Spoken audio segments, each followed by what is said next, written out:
अध्याय 14 वाच्य क्रिया के जिस रूप से यह ज्ञात हो कि उसके लिंग तथा वचन का प्रयोग कर्ता, कर्म या भाव में से किसके अनुसार किया गया है वह वाच्य कहलाता है। निम्नलिखित वाक्यों में प्रयुक्त क्रियाओं पर ध्यान दीजिए। 1. क. मैं हॉकी खेलता हूँ। ख. मेरे द्वारा हॉकी खेली जाती है। ग. पक्षी से उड़ा नहीं जाता। 2. क. गीता फल खरीद रही है। ख. गीता द्वारा फल खरीदे जा रहे हैं। ग. गीता से हंसा नहीं जाता। ध्यान दे। क. वर्ग वाले दोनों वाक्यों में क्रिया कर्ता के लिंग और वचन के अनुसार प्रयोग की गई है। ख.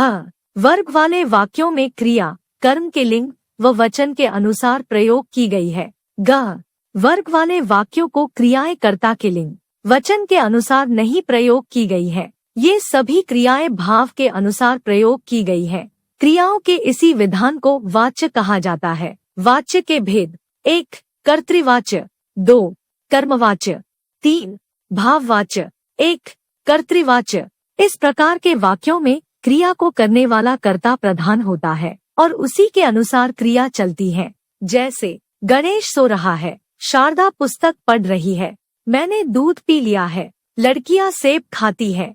2. कर्मवाच्य इस प्रकार के वाक्यों में क्रिया को चलाने वाला कर्म होता है, उसी की प्रधानता होती है।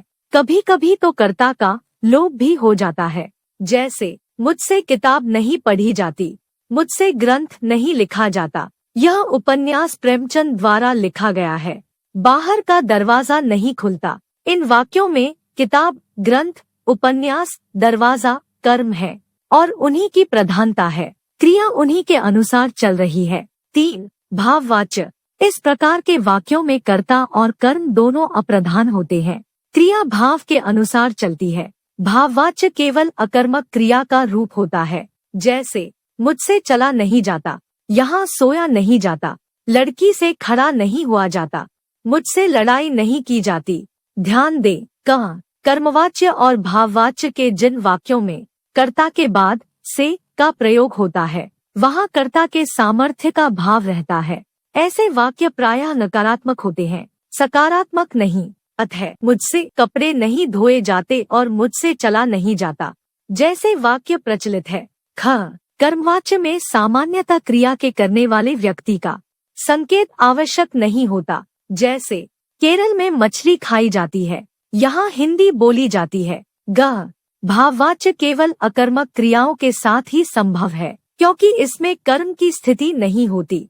भाववाच्य में क्रिया हमेशा एकवचन पुल्लिंग अन्य पुरुष में रहती है। जैसे सोया जाता है, चला जाता है। वाच्य परिवर्तन।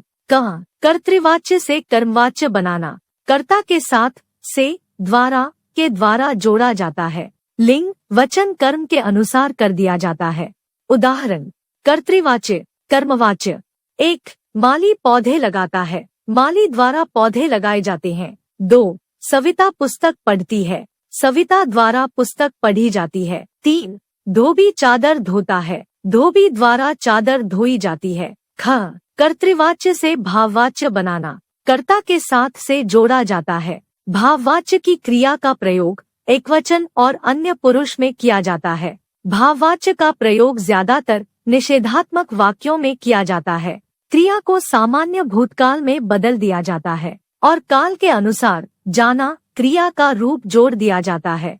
उदाहरण: कृतवाच्य भाववाच्य 1. वह खड़ा नहीं होता है, उससे खड़ा नहीं हुआ जाता। 2. प्रथम नहीं हंसता, प्रथम से हंसा नहीं जाता। 3. बच्चा नहीं बैठता, बच्चे से बैठा नहीं जाता। आपने पढ़ा और समझा।